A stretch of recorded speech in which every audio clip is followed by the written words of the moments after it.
All right, she lost an election, and now she's projecting. Hillary Clinton went on The View this week, which immediately raises a serious question.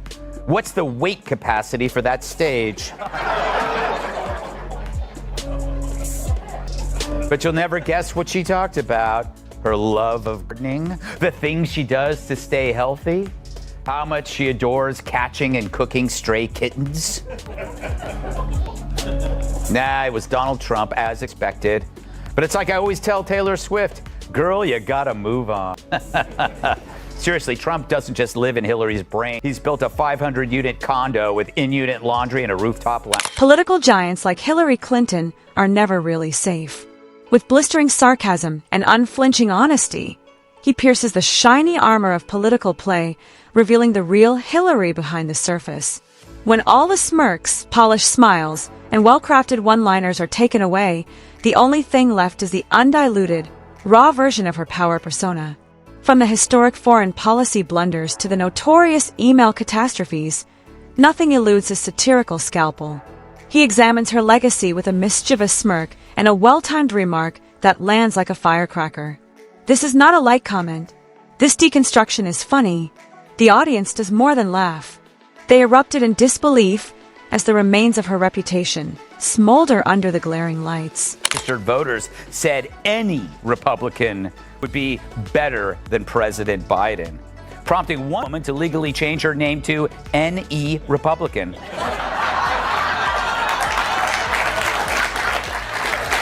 In Washington, D.C., the giant grocery chain has announced a ban on large bags. Now where will I shop, complains one large bag.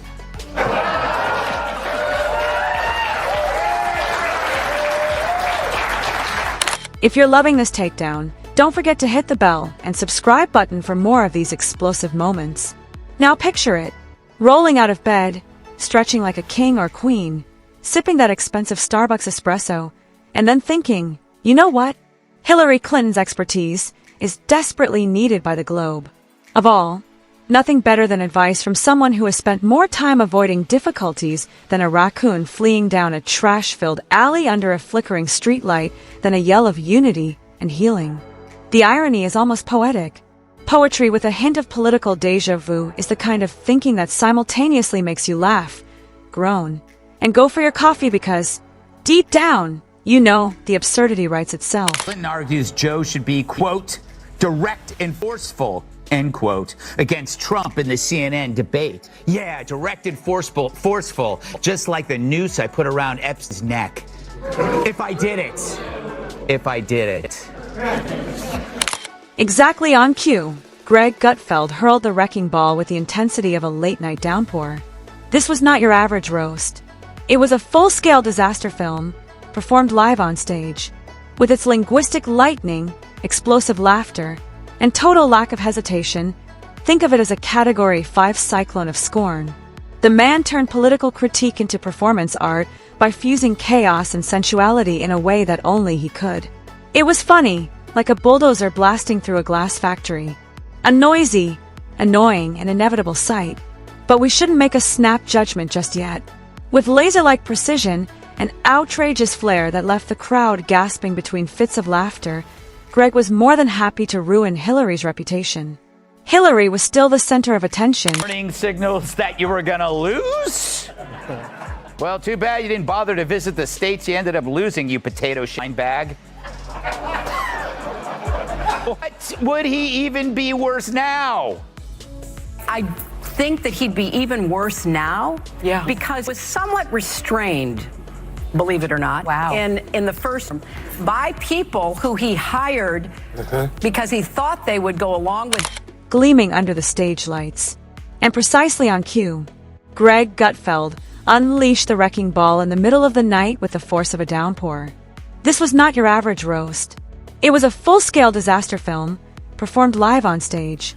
With its linguistic lightning, explosive laughter, and total lack of hesitation, think of it as a Category 5 cyclone of scorn. And, they're going to try to ignore him for as long as they can because they're deathly afraid of him. And they're going to do what they did to me in the Democratic primary of 2020, which is pretend you don't exist, And then if people start noticing you, then they will try to smear and cancel and destroy him at all costs. I remember what Hillary did to you. Exactly. Yeah, and she's still singing. Baseless smears that repeated over and over and over again by the propaganda media until people actually start to believe it.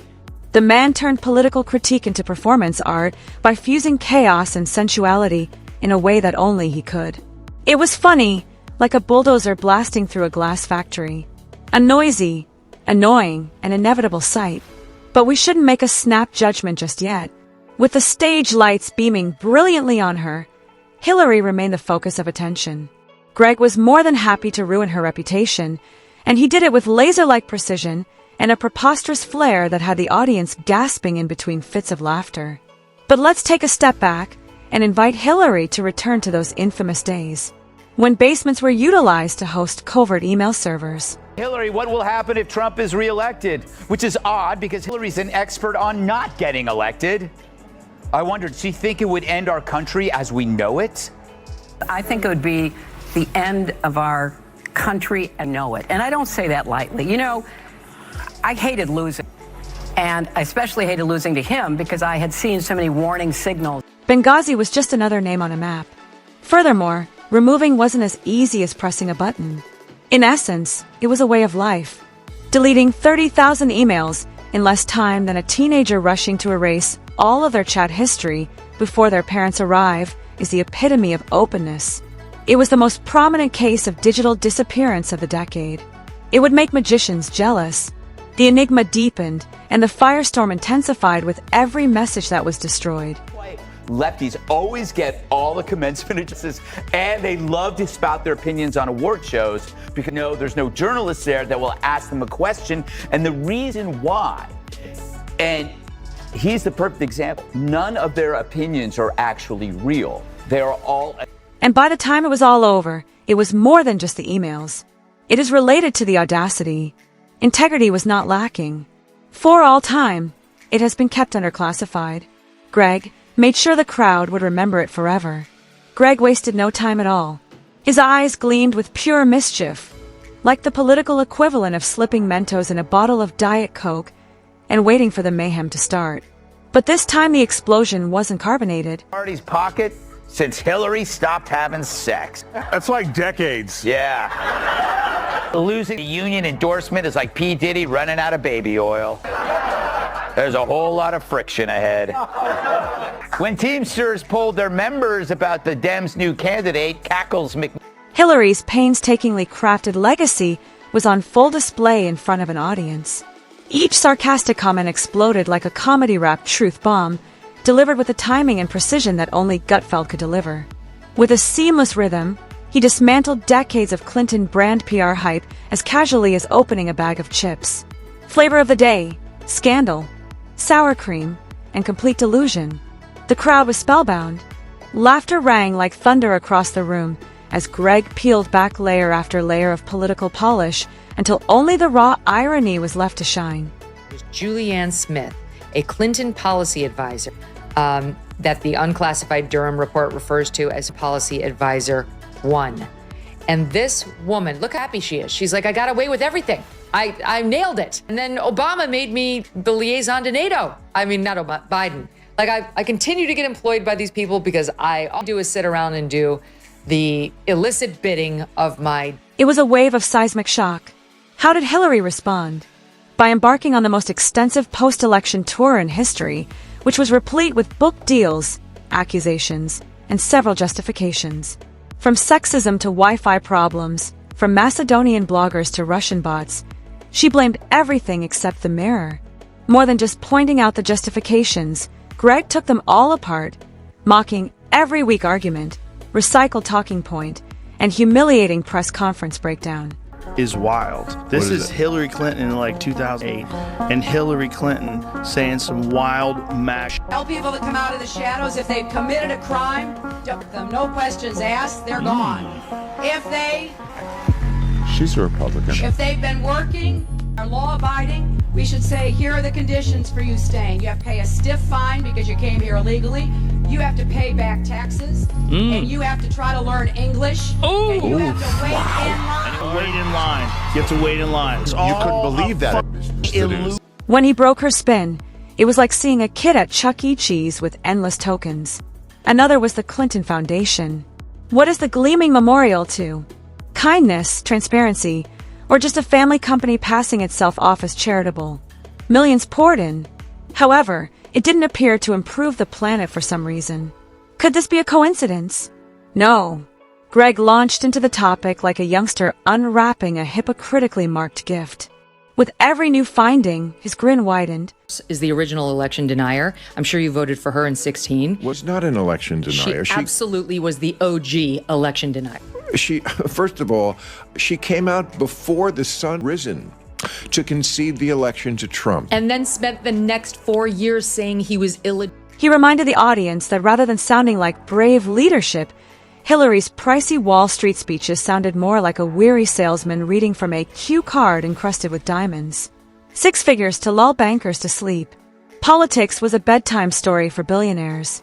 With every joke removing another layer of the facade, Clinton's once polished image collapsed into a mess of irony. It wasn't only the finale that had the crowd chuckling. They were crying in disbelief as Greg turned one of the most untouchable figures in politics into a walking joke that she had created. No, she was a terrible choice. She's a corrupt politician, one of the most unlikable people that's ever run for office. They were trying to get people to be supporting her just because she's a woman. This is going to be her history. Women, ladies, I stand with her. So there's all these women that is blind towards this career politician, completely full of shit. The relationship between Truth and Hillary is like to that of a steakhouse vegetarian. He reminded everyone that Hillary has been involved in more scandals than most soap operas, even if her acting is a little less good. All of the attempts to seem personable were staged, rehearsed, and tainted with PR speak. Consuming a beer at a dirty tavern that has been staged. Taking the metro was staged. Research into oxygen breathing is ongoing. Despite its often spectacular crashes, She puts out this tweet, and it's a picture of her, a much younger Hillary, and the caption on the hat reads, "But her emails." And she writes in her tweet, "Bringing this back in light of recent news.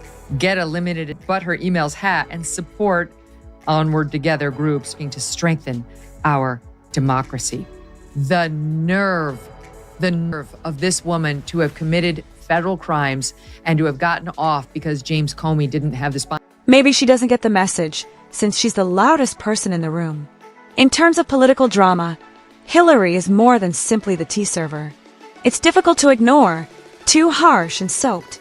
The fact that America is still drinking every last drop is the best thing.